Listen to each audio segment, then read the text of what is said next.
గౌరవనీయులు honourable MLA sir వేగుల జోగేశ్వరరావు సార్ని మాట్లాడవలసిందిగా కోరుతున్నాను. అందరికీ నమస్కారం.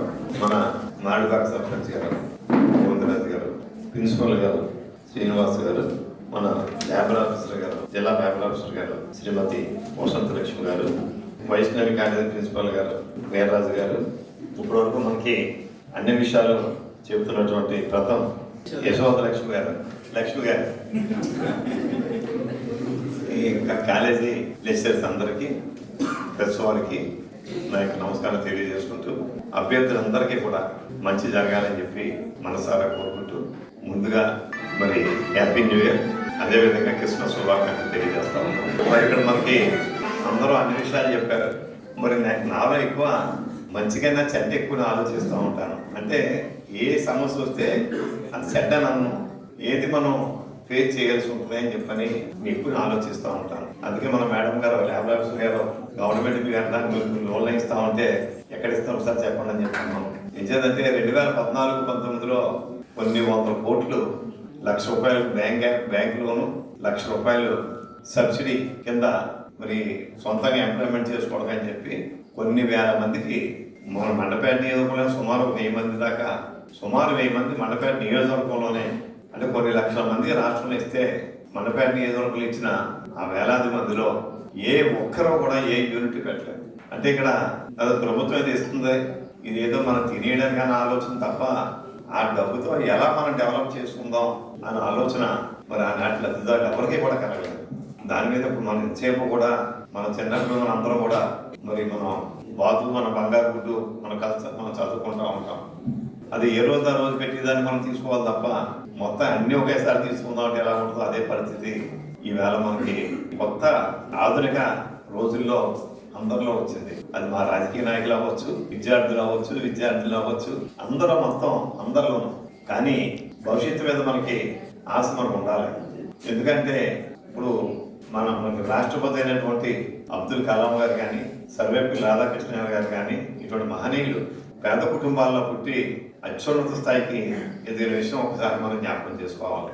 అదే రకంగా ఇవాళ మన ప్రధానమంత్రి శ్రీ నరేంద్ర మోడీ గారు టీ అమ్ముకుంటూ ఇవాళ ప్రధానిగా ఒక సక్సెస్ఫుల్ ప్రైమ్ మినిస్టర్గా 3వసారి మళ్ళా మనకి కంటిన్యూగా శ్రీమతి ఇందిరాగాంధీ గారి తర్వాత కంటిన్యూ అవుతున్నటువంటి ప్రధానుల్లో మరి మొట్టమొదటిగా మారబోతున్నారంటే అది ఏదో బయట నుంచి వాళ్ళ తండ్రులో తాతలో లేదా ఇంకొకళ్ళు ఇచ్చినటువంటి పెట్టుబడి కాదు, వాళ్ళ స్వయం కృషితో పైకి వచ్చిన వారే. అదే మన ప్రిన్సిపాల్ గారు చాలా చక్కగా చెప్పడం జరిగింది. మరి ఈవేళ మనం తీసుకునే ఉద్యోగం చిన్న ఉద్యోగమే తప్పదు.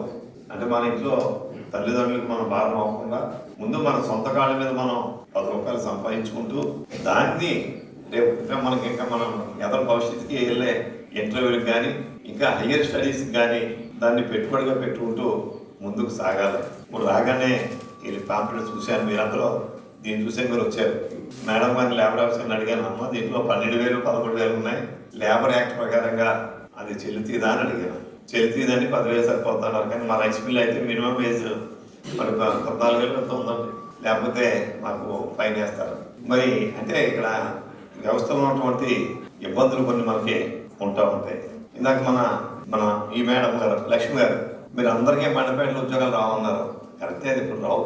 కానీ ఇప్పుడు అందరూ మండపేట వాళ్ళు కాదు, ఇందులో అనపత్తి వాళ్ళు ఉంటే బంగారులాగా అనపత్తిలో ఉద్యోగం వెళ్ళడానికి ఇబ్బంది ఉంటుంది చెప్పి 15,000 వాళ్ళు ఇస్తారన్నారు. కాబట్టి అలాగే రాజానగరం ఏరియా దగ్గర సాయంత్రం ఇంటికి వెళ్ళిపోవడానికి అవకాశం ఉంటే వాళ్ళు కూడా మనకి ఇక్కడ 15,000 ఎంత చెప్పి పెట్టారు, 13,000 వాళ్ళు వెళ్తారు.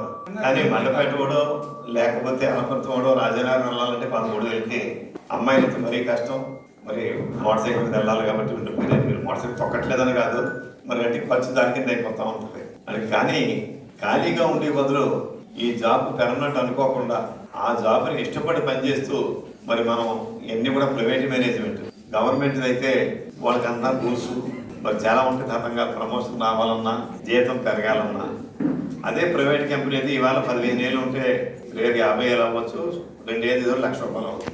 అది మీ యొక్క టాలెంట్ని బట్టి ఉంటుంది. ఇప్పుడు మీరు జాయిన్ అయ్యే ఈ కంపెనీల్లో మరి ఎంత నాలెడ్జ్ ఉందో నాకు తెలియదు, కానీ అంటే ఎంత అవకాశం నాకు తెలియదు. కానీ ఏదైనా కూడా మనం అవకాశం ఉన్నంతసేపు మీకు సేఫ్టీగా, అంటే అక్కడ పనిచేయడం నెల్లూరు వెళ్ళాలి మీరు, ఆ నెల్లూరు వెళ్తే మన సోదరిమ్మలకి ఎంతవరకు, మన అమ్మాయిలకి ఎంతవరకు అవకాశం అక్కడ మనకి ఉండడానికి అకామిడేషన్ ఏంటి, అక్కడ రక్షణ ఎలా ఉంటుందో ముందు ఎంక్వైరీ చేసుకుని వెళ్ళాలి. ఎక్కడో నెల్లూరు చెన్నై వెళ్ళి ఇక్కడ మనం ఇచ్చే 17,000 18,000కి మరి అక్కడికి వెళ్ళినప్పుడు అక్కడ మీకు సేఫ్టీ లేకపోతే మనం వెళ్ళవే అనవసరం. అందుచేత ఏ ఉద్యోగం కూడా చిన్న ఉద్యోగం కాదు. అలాగని చెప్పి అందరూ కూడా పెద్ద పెద్ద చదువులైనా మనం కూడా రావు మనకి, అంటే పెద్ద పెద్ద ఉద్యోగాలు రావు మనకి. అందుచేత మనం ఎంతసేపు కూడా మన నాలెడ్జ్ పెంచుకుంటూ ఖాళీగా ఉన్నప్పుడు ఇవాళ మనం ప్రతి ఒక్కరి చేతిలోనూ ఒక ఆండ్రాయిడ్ ఫోన్ ఉంది. దాన్ని మీ యొక్క స్కిల్స్ని మీ యొక్క మేధస్ని డెవలప్ చేసుకోవడానికి పూర్తి అవకాశం ఉంది. అదేవిధంగా ఒక్కరి మార్గాన్ని వెళ్ళడానికి కూడా అంతే అవకాశం ఉంది. దాన్ని మీరు అందరూ కూడా సన్మార్గంలో మనం పెట్టుకుని మరి దాన్ని ఖచ్చితంగా మనం ఈ ఉద్యోగంలో ఏ ఉద్యోగంలో జాయిన్ అవ్వకపోయినా కూడా మన యొక్క స్కిల్స్ని ఎలా పెంచుకోవాలి, మన యొక్క మేధస్ని ఎలా మనం ఇంక్రీజ్ చేసుకోవాలని ఆలోచనతో ముందుకు సాగాలని మరి ఆ రకంగా మనం మీ అందరూ కూడా ముందుకు సాగాలని మరొకసారి కోరుకుంటూ, అలాగని చెప్పి ఏ చిన్న అవకాశం కూడా మనం వదులుకోకూడదు. అటువంటి అవకాశాన్ని మీ అందరూ అందిపుచ్చుకోవాలని చెప్పి మనసారా కోరుకుంటూ, ముఖ్యంగా ఈవేళ మన కూటమి ప్రభుత్వం వచ్చిన తర్వాత శ్రీ నారా చంద్రబాబు నాయుడు గారు, శ్రీ నారా లోకేష్ గారు ఇద్దరు కూడా తండ్రి కొడుకులైనప్పటికీ పోటాపోటీలుగా ఏ కంపెనీని ఎక్కడి నుంచి ఎలా తీసుకురావాలన్న ఆలోచనతో ముందుకు సాగుతూ ఉంటే వారిని అన్ని రకాలుగా మన డిప్యూటీ సీఎం గారు శ్రీ పవన్ కళ్యాణ్ గారు మరి దాన్ని వాళ్ళు సపోర్ట్ చేస్తూ ముందుకు సాగుతూ ఉన్నారు. మన వైజాగ్ సమ్మిట్ జరిగినప్పుడు 10 లక్షల కోట్ల పెట్టుబడులకి వాళ్ళు మ్యూచువల్గా ఒక అగ్రిమెంట్ అయ్యారు. అంటే 10,000 కోట్లు వస్తే దాని మీద మనకి జిఎస్టీయే మరి కొన్ని లక్షల కోట్లు మనకు వచ్చేస్తుంది. అంటే 10 లక్షల కోట్లు వస్తాయని కాదు, అందులో సాధారణంగా ఒక 25% వస్తే ఎంతో ఎక్కువ వచ్చినట్టు. అలాగే 20% మాత్రం ఎక్కడ రాదు. అందుచేత మనం అంటే రాబోయే రోజుల్లో ఖచ్చితంగా మనకి మరి మంచి భవిష్యత్తు మన యువతకు ఉంటుంది. అదేవిధంగా మన తెలుగుదేశం మేనిఫెస్టోలో పెట్టినట్టుగా మన యువతకి 20 లక్షల ఉద్యోగాలు ఇస్తారని చెప్పి దాంట్లో పెట్టారు. ఖచ్చితంగా దాన్ని ఆ ఏర్పాటులోనే రాబోయే 2 సంవత్సరాల్లోనే ఇవాళ ఎంప్లాయ్మెంట్ కూడా మనం ఇవ్వబోతుంది ఈ ప్రభుత్వం అని చెప్పి కూడా సవిరిగా తెలియజేస్తూ, మరి మన ప్రధానమంత్రి నరేంద్ర మోడీ గారు కూడా నిన్నే మరి మన సౌత్ ఎంపీలతో మీటింగ్ పెట్టినప్పుడు ఆ మీటింగ్లో కూడా ఆయన మనకి ఇక్కడ మన పరిపాలన ఆంధ్రప్రదేశ్లో పరిపాలన చాలా బాగా జరుగుతుందని చెప్పి కూడా మరి ఆయన చెప్పడం కూడా మనకి ఇలా మనం టీవీలోను న్యూస్ పేపర్లో కూడా మనం చూసాం. అంటే ఇక్కడ మనం కష్టపడి రాష్ట్రాన్ని ఎలా డెవలప్ చేయాలి, మన అందరికీ ఎలాగ సమాన అవకాశాలు తీసుకురావాలి, మంచి అవకాశాలు తీసుకురావాలన్న ఆలోచనతో ఈ ప్రభుత్వం వెళ్తుంది. మరి ఇంతకు ముందులాగా ఎక్కడ అప్పు తేవాలి, ఆ అప్పునితో ఎంతమంది మనం పంచవచ్చు అనే ఆలోచన కాదు, అది ఉండాలి. ఆ ఆలోచనతో పాటుగానే ఆదాయాన్ని ఎలా పెంచాలన్న ఆలోచన కూడా ఆ నాయకుడు ఉంటేనే ఆ రాష్ట్రం డెవలప్ అవుద్ది. ఆ రకంగానే ఇలా మన రాష్ట్ర ప్రభుత్వం ముందుకు సాగుతుంది. కాబట్టి మరి మీరందరూ కూడా మరి దీంట్లో మీకు సేఫ్టీగా ఉన్న ఉద్యోగాలకి చిన్న ఉద్యోగం పెద్ద ఉద్యోగాలు చూడకుండా ముందు జాయిన్ అవ్వండి. జాయిన్ అయిన తర్వాత ఇంకా మనకు పైకి ఎలాగ మనం వెళ్ళాలనే ఆలోచనతో మాత్రం ఎప్పుడు కూడా సాటిస్ఫాక్షన్ అనేది చాలా ప్రమాదం.